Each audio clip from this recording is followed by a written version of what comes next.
Hello mga ka-Spark, kamusta kayo? At mga ka-Spark, sa vlog po natin ngayon, pag-uusapan naman po natin lang ang mga bagay na pwede mong sundin para matapos ang no reply na lalaki sa'yo.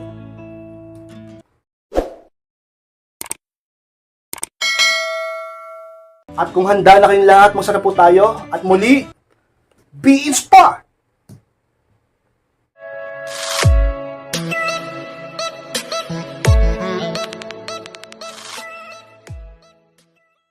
At ang unang bagay na pwede mong sundin para matapos na ang no reply na lalaki sa'yo is, hayaan mo munang mawala ang inis o tampo niya sa'yo.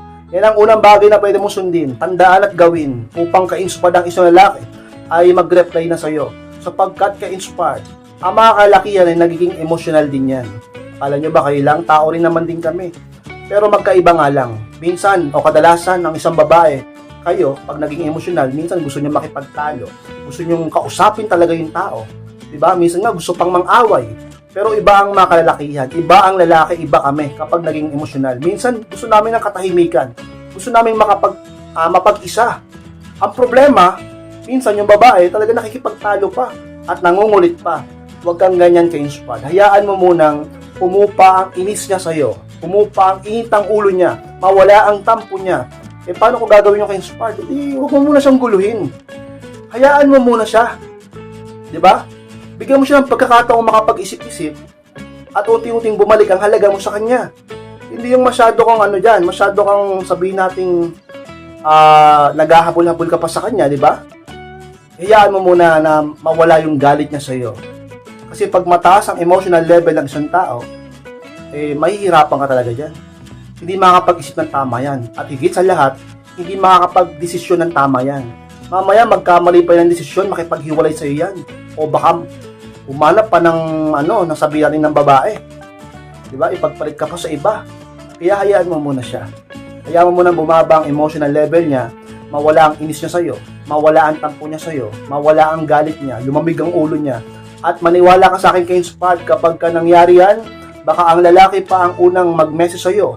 Replyan niya lahat ng message mo sa kanya at maging maayos na kayo, ka-inspired. At ang pangalawang mas pwede mong sundin para talaga namang isang lalaki matapos na ang no reply sa iyo is, huwag mo muna siyang kulitin pa. Yan ang pangalawang mas pwede mong sundin, gawin, upang ang isang lalaki sa katagalan ay mag-reply na sa iyo. Kasi ka-inspired kapag masyado kang makulit, palagi mo siyang kinukulit. Ang isang lalaki ay mas lalong hindi ka kakausapin at mas lalong lalayuan ka.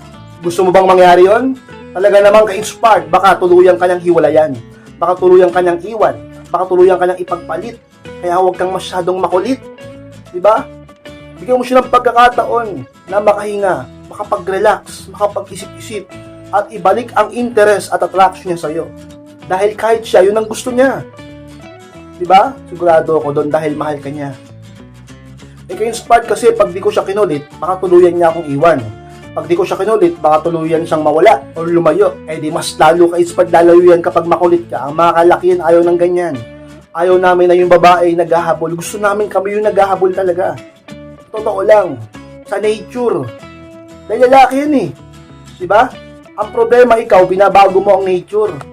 Binabago mo ang sistema. Talaga naman, imbis na ikaw yung nagpapahabol, ikaw yung naghahabol. Napakakulit mo. Di ka makatiis. Napakaharot mo. Maharot ka kasi. Ha? At masyado kang marupok. O ngayon, mas lalo kang dinitiis. Mas lalong di nagre-reply. Mas lalo tayo tumatagal. Ikaw ang nagpapatagal eh. Imbis na nakakapag-isip-isip na siya ngayon, imbis na nakakapag-muni-muni na siya ngayon, imbis na nararamdaman niya na ngayon yung pagkamiss sa'yo, hindi niya nararamdaman tuloy. Dahil nandiyan ka, nangungulit sa kanya. Kaya yung supad, huwag kang masyadong makulit. Hayaan mo muna siya. Huwag mo siyang kulitin upang sa katagalan ay mag-reply na yun sa'yo. Sigurado ako kakausapin ka din yan. Lalo na kapag yung lalaki na curious na, makapag-isip-isip na, at hinahanap-hanap ka na. Kaya huwag ka magmadali. Mag-focus ka muna sa ibang bagay, magpaka-busy ka muna, labanan mo ang lungkot, lumapit ka sa Diyos, at magtiwala ka sa proseso. Ang lalaki ay lalaki. Hindi agad nawawala ang pagmamahal niyan sa'yo. Huwag kang masyadong mag-alala. Hindi agad nawawala ang pag-ibig niyan. Babalik at babalik lalo yan sa'yo kapag naramdaman niya ang halaga mo. Sa mga panahong hindi mo siya kinukulit, ka-inspire. At ang pangatlong mas may pwede mong iwasan para matapos na ang no reply na lalaki sa'yo is, Iwasan mo yung mga dahilan kung bakit hindi siya nagre-reply sa'yo. Yan ang pangatlong bagay kay Inspired na pwede mong sundin. Ano ba yung mga dahilan? Ikaw yung higit na nakakaalam kung bakit ang boyfriend mo ngayon, o kung bakit ang mister mo, ang asawa mo, ay hindi nagre-reply sa'yo. Hindi ka message, hindi ka pinapansin. Or baka puro lang sin. Kahit active naman siya, kahit may load naman siya, wala siyang pakialam sa'yo, hindi ka nare-replyan. Ano bang sa tingin mo ang dahilan? Ikaw ang higit na nakakaalam. Sa tingin mo, siguro yung iba sa inyo napapaisip ngayon. Siguro iniisip ng iba sa inyo ngayon kasi masyado ka kasing bungangera. Masyado kang toxic. Sakit ka sa ulo. Tagamang sabi natin masakit ka magsalita. Or manloloko ka. Sinungaling ka. Sabihin natin talaga namang namamahiya ka. Wala kang respeto sa kanya. Ano man ang dahilan, iwasan mo na. Diba? Pagsisiyan mo rin. Baguhin mo at iwasan mo. Kapag nakita ng isang lalaki or napatunayan niya na hindi ka na ganon at sabihin natin nagkaayos kayo, nagkausap na kayo, huwag mo na sanang ulit gawin para hindi mo na ulit maranasan yan. Ang sakit, diba? Ang lungkot, diba? Sipin mo, chat ka ng chat, text ka ng text, hindi ka nare-replyan. O ano, masakit, malungkot, miss na miss mo na siya. Hindi, huwag mo nang gawin, huwag mo nang ulitin yung dahilan kung bakit di ka niya nare-replyan. Diba? Ganun lang kasimple. Matuto ka. Matuto ka sa pagkakamali mo. Diba? Hindi yung uulitin mo ulit. Baka sa susunod niyan, hindi ka na balikan yan. Baka tuluyan ka nang hindi reply niyan habang buhay. Diba? Baka tuluyan na yung mawala sa'yo. Dahil dyan sa katangahan mo at pagiging matigas ng ulo mo, wala ka natutunan, ka-inspired, isipin mo, aminin mo sa sarili mo, yung pagkakamali mo. Magmuni-muni ka. Ano ba yung dahilan? Ba't di ka niya kinakausap? Bakit di ka niya nare-replyan? Baguhin mo. Huwag mo nang ulitin pa. Mag-sorry ka. At patunayan mo sa kanyang hindi mo na ulit uulitin yung naggagawin sa kanya.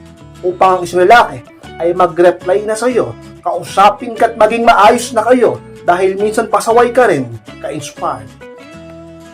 At ang pang-apat na pwede mong sundin ka-inspired upang matapos na ang no-reply ng lalaki sa'yo is kapag medyo matagal na o talagang matagal na, ay dahan-dahan ka na mag-move on. Yan ang pang-apat ka-inspired. Ano yung ka-inspired? Kapag matagal lang hindi ako kinakausap, kapag matagal na siyang hindi nagme-message, hindi nagre-reply, dahan-dahan na ako mag-move on. Kapag talagang matagal na. Ganun ba yung katagal ka-inspired? Sabi natin mga 1 taon. O bago mag-1 taon, sabi natin mga 8 months, hindi ka nare-replyan, 9 months, 1 year, hindi pa rin nagre-reply. Kasi, kung may halaga ka pa or mahal ka pa, kahit pa sabi natin galit siya or nagtatampo siya, or meron siyang kinainisan sa'yo, hindi yun naabot ng ganong katagal. Diba? Kasi, ang pagmamahal, kapag meron pang pagmamahal, kapag meron pang pag-ibig, mawawala din kagad yan. Kasi, matatalo niya yung inis. Makapangyarihan ng pag-ibig. Pero kung ang isang lalaki, natagalan niya na hindi ka kausapin, hindi ka replyan ng 1 taon o higit pa, or 8 months pataas, ka-inspired, mag-isip-isip ka na. Sayang ang oras. Dahan-dahan ka na mag-move on. Diba? Ka-inspired, mahal na mahal ko siya. Ka-inspired, namimiss ko na siya. Ka-inspired, paano yung pinagsamahan namin? Diba? Paano? Diba? Ka-inspired, hanggang lungkot ka na lang ba? Habang buhay ka na maghihintay? Habang buhay ka na lang na sabihin natin mag-iisip na mga ganyan? Paano ang kasiyahan mo? Paano ang kaligayahan mo? Paano ang buhay mo? Mabubuhay ka na lang ba sa pagsisisi, sa regret? Mabubuhay ka na lang ba sa nakaraan, sa mga nagawa mo? Ka-inspired, tao ka lang din naman. Tao lang din naman siya. Kung sino man na nagkamali sa inyo. At ganyan ang buhay. Walang permanente talaga kung minsan. May mga tao na darating sa buhay natin upang turuan lang tayo ng leksyon. Hindi upang manatili. Yan ang realidad. Malay mo, meron pa palang mas nakalaan sa'yo na tao. Ka-inspired. Hindi naman sa pero kailangan mong gawin yan. Para na rin sa sarili mo. Hintay ka nang hintay, baka mamaya magkasakit ka pa. Hintay ka nang hintay, mamaya mabaliw ka pa dyan. Sobrang tagal na, nasisiraan ka na ng bait, di mo na nakasikaso yung trabaho mo, yung negosyo mo, nalulugi ka na. Tatanggalin ka na ng boss mo sa trabaho mo, lagi kang tulala, oh. May lagi kang absent. Oh. Dahil sa pag-ibig niyan, tumagal ng ganyang katagal, di ka pinapansin, di ka nare-replyan, ka-inspired. So yun sa mga tips ko sa inyo. Bagay na pwede mong sundin upang isang lalaki sa katagalan, pwede pa rin mag-reply sa'yo. Magre-reply pa rin ba yan ka-inspired pag gano'n? Alam nyo, minsan kapag ang isang lalaki talaga namang parang wala na nararamdaman sa'yo, akala niya lang yon. Dumarating ang pakiramdam na yun kapag sabi natin umabot na ng taon. Pero minsan huli ng lahat dahil nakamove on ka na. Pero hintay mo ba siya hanggang taon? Ka-inspired. Mahalin mong sarili mo. Respetuhin ang sarili mo. Kapag ganyan katagal, ay talagang dahan-dahan ka na mag-move on. Sapagkat kahit ang Panginoon ay ayaw niya nagdurusa ka. Ka-inspired. At ang palimang bahas pa na pwede mong sundin para matapos ang no-reply na lalaki sa'yo is magsimula kang mag-invest sa sarili mo. Yan panlima, pinakahuli ka-inspired. Ano yung ka-inspired? Mag-i-invest ako sa sarili ko? Bakit ganon? Magre-reply ba siya? Kakausapin niya ba ako? Kapag nagsimula akong mag-invest sa sarili ko, malaki ang posibilidad ka-inspired. Totoo yan. Dahil malamang sa malamang ay hindi kanya balikan kung anong value, sabi natin, iiwan kanya sa ganitong value. Tingin mo, babalikan kanya sa ganitong value lang din? Malaki ang posibilidad na balikan kanya kapag ka tumaas ang halaga mo bilang tao, bilang ikaw. Ganun yan eh, di ba? Ikaw ba, sabi natin, meron kang bag o sapatos o damit na alam mo na hindi na ganun kaganda, mababa na ang value, tinabi mo na, maaaring gamitin mo pa pero hindi mo na masyadong papahalagan o baka hindi mo na gamitin, baka pamigay mo na lang. Pero kung yung bag na yun, yung sapatos na yun, yung damit na yun ay mas lalong gumanda, mas lalong naging mamahalin, kaakit-akit, malamang sa malamang, ay talaga namang, di ba, may pakinabang pa rin yun sa'yo, o gagamitin mo pa rin yun, o papahalagahan, o mamahalin mo pa rin yun, sapagkat nakita mo ang halaga. Unahin mo ang sarili mo, huwag kang puro lalaki, huwag kang puro love life, huwag kang puro lungkot, huwag kang puro lande, huwag kang puro rupok, huwag kang puro ganyan, talaga namang ka-inspired. Respetuhin mo ang sarili mo, mag-invest ka sa sarili mo. Paano ba yung ka-inspired? Ayusin mo ang itsura mo, magpaganda ka, ayusin mo ang buhay mo, galingan mo sa trabaho. Kung nagnenegosyo ka, galingan mo sa negosyo mo, ayusin mo ang kalusugan mo. Baka nagkakasakit ka na dahil sa love life na yan.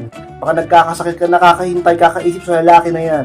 Ayusin mo ang katawan mo, ayusin mo ang amoy mo, baka namamaho ka na dahil puro sila lagi ang iniisip, iniintindi mo, nag-self-pity ka pa, talaga naman ka-inspired. Wala ka talagang bait sa sarili mo, dahil sa lalaki sisirain mo ang buhay mo. Dahil sa lalaki, magpapakalugmok ka.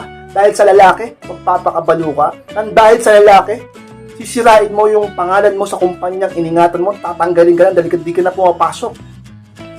Dahil lang sa lalaki, magkakasakit ka. Dahil lang sa lalaki na pinababayaan ka, di ka kinakausap, di ka nare-replyan.